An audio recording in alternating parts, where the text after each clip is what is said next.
When my son was very, very small, he saw the moon for the first time. And I was holding him in my arms. So when I saw him connect with the moon, it was like a full body experience.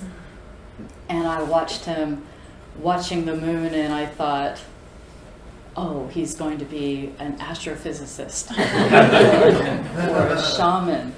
And he focused for a long time, but then I could see that focus waning and then move on to something else. And at the same time, my focus was moving on to something else, mosquitoes maybe. and so on and so on. So it's just a little glimpse into how the mind works, brought to you by the moon. Do you ever see the moon, or has it faded into the background? There are so many lights, both physical and mental, in our lives now. And perhaps every baby of the past, present, and future goes through that experience of seeing the moon with that beginner's mind and then have it become something else.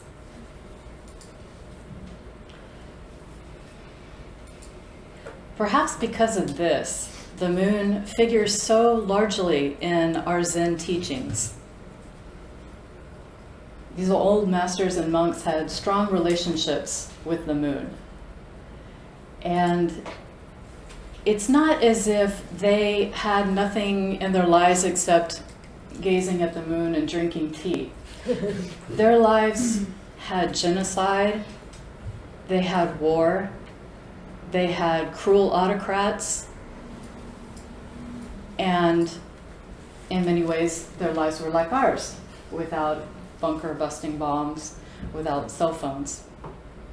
So their teachings matter to us now. There are lots of stories and lots of teachings about the moon in Zen practice. There's the finger pointing at the moon, which you may hear sometimes, about teachings that point to enlightenment.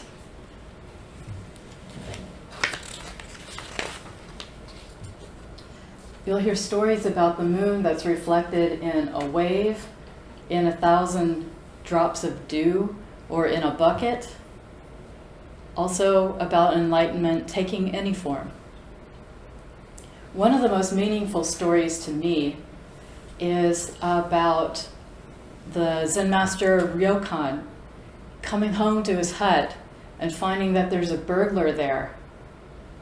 And monks have nothing to steal, really.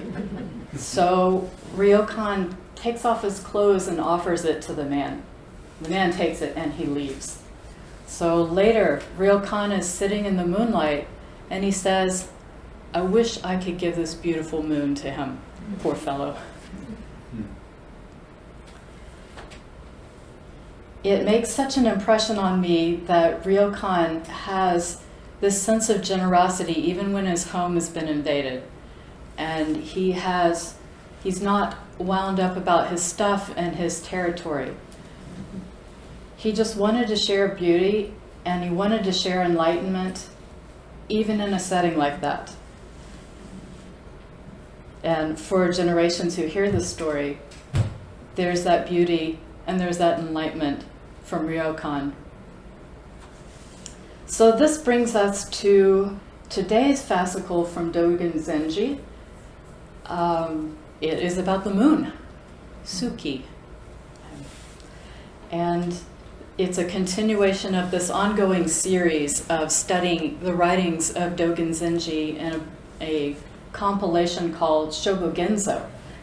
Dogen Zenji is our founder for the Soto Zen school and Zen master in the 1200s.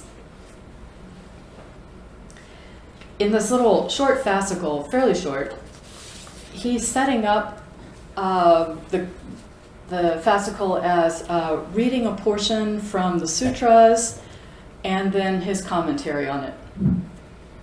So let's hear some of this.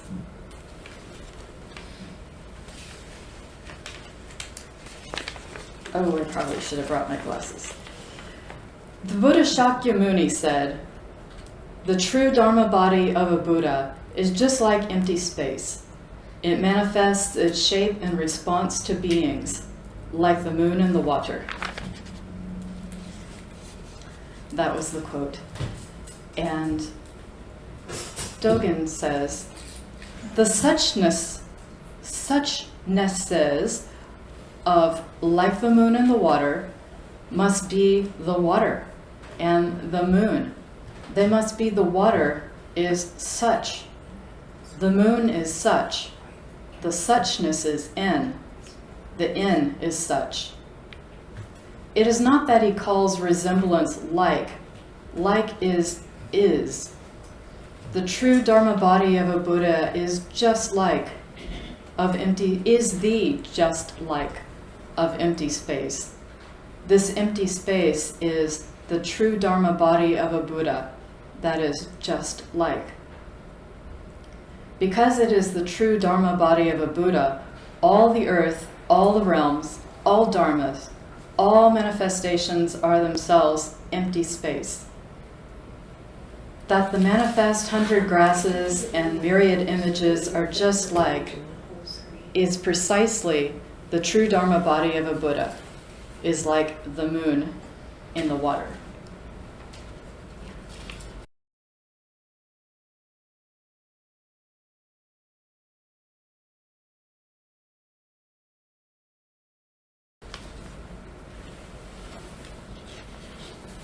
I'll let that sit with you for a moment. The key message in my reading of this portion of the fascicle is that the moon is not used as a metaphor. Moon is mind, is different from saying the moon is like the mind, which is a metaphor. Oh. A pair of reading glasses is coming at me. Thank you. It's an alliteration. Oh, they work. The comparison part, which is the like as, is a mental construct and that tries to package moon and mind and other things separately, but in absolute reality, they can't be separate.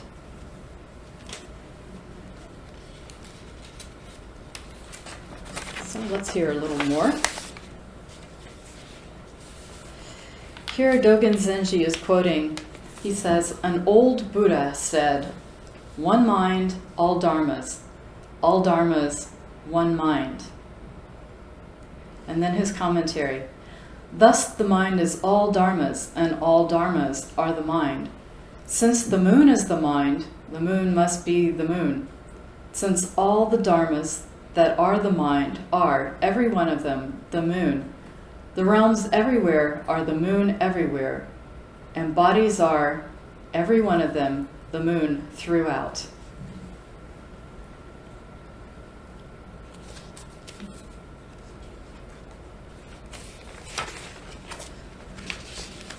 I leave that without commentary also.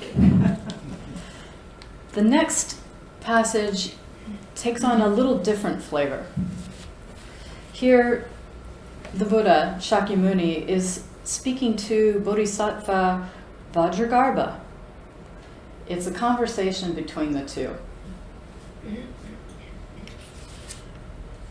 Buddha Shakyamuni, let me try that again. Buddha Shakyamuni addressed Bodhisattva Vajragarbha saying, "For example, it is like the case of the moving eye that can stir water, still water, the moving eye that can stir still water. Or again, like the stationary eye that yet spins fire. As the clouds race past, the moon moves. As the boat proceeds, the shore shifts.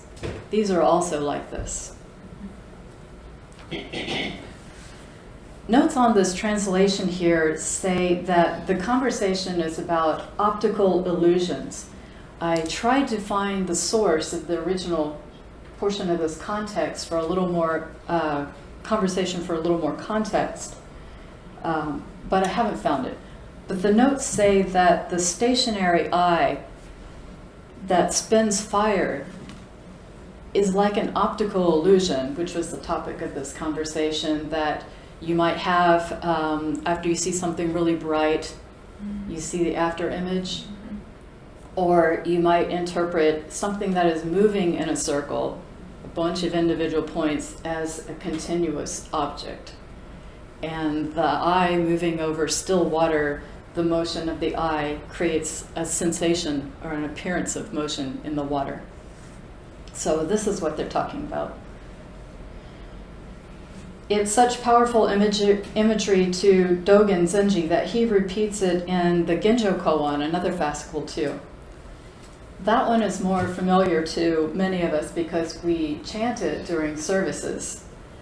So you may resonate with this portion of the Genjo Koan. When you ride in a boat and you watch the shore, you might assume that the shore is moving. But when you keep your eyes closely on the boat, you can see that the boat moves. Similarly, if you examine things with a confused body and mind, you might suppose that your mind and nature are permanent. When you practice intimately and return to where you are, it will be clear that nothing at all has unchanging self. Yesterday, I went to Galveston and I went kayaking. As an aside, it was with Artist Boat, which is this wonderful organization that saves marshes. This organization does restoration of marshes, and they invite people to come and take a tour by kayak with a little pack of art supplies that they give you. And at some point after lunch, you stopped in the marshes, shallow water, kayaks are bumped up against the shore. You can hear the birds and the clouds and all the myriad things. And you can take out your little palette, your little art supplies, and do a watercolor of what you see using the water to make your art. And then you go back. So it's a unique, wonderful, like encompassing, holistic experience. So I really enjoyed that. So I was on a boat and I was thinking about this fascicle as it moves. Dogen said when you keep your eyes closely on the boat that you can see that the boat moves. But I know that when you keep your eyes closely on the boat, you feel seasick. So you have to look at the horizon and you have to look at the shore and take it all in. Seasickness, I guess, is like a delusion that the body thinks there's something dreadfully wrong with your gastrointestinal system, but no, it's that you're on a boat and you're looking at the boat. So visual perception of motion can be deceiving. Is all this to say that you can't trust your senses? Dogen says, clarify and investigate. So we'll have one more passage here, which addresses that. He writes, we should realize that we should quietly make concentrated effort at the investigation of the principle that the words of the Tathagata, meaning the Buddha, do not liken the clouds to any Dharma, do not liken the moon to any Dharma, do not liken the boat to any Dharma, and do not liken the shore to any Dharma. A single pace of the moon is the perfect awakening of the Tathagata. The perfect awakening of the Tathagata is the movement of the moon. It is not motion or rest. It is not advancing or retreating.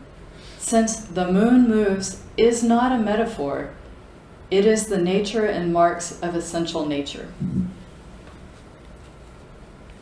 So what does this mean to us? Hearing from the Buddha through Dogen how expansive that the mind is, that it can be the moon and all things, is a wisdom practice. We might be like a student who is wondering when a geometry lesson is actually going to be useful in our lives. You know, pick a subject, any subject. But you never know. You have to live into that knowledge. And that is what wisdom is. It's the understanding, the experiences, the knowledge that we have synthesized into the appropriate response, into beneficial action in the moment. And we all have the capacity to be wise. It is a capacity that we all have. Doesn't mean we're all wise. It's something that we can become.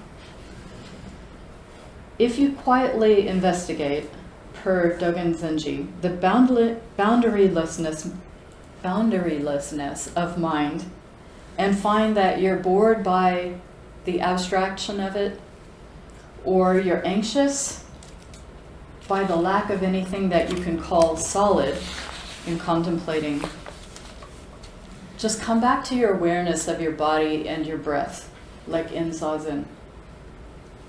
Offer yourself and Dogen compassion. Because Zen practice is not just development of wisdom, it is a practice of your physical body and of your relationships, which we call ethics as well. You may have heard of the 3 pillars of Zen, or the 3-legged stool of Zen: wisdom, Zazen, and an ethical life make a stable life. Like Ryokan and his gift of clothing, Dogen wants to offer us the moon, but he has letters. Someday the thief will understand the power of this beautiful action, gift of cloth. Someday we'll realize the infinite wisdom in the words. I thank my teacher and Sangha for the opportunity to explore this writing with you today. May it be helpful to your life, and may we always see the moon with new eyes in peace.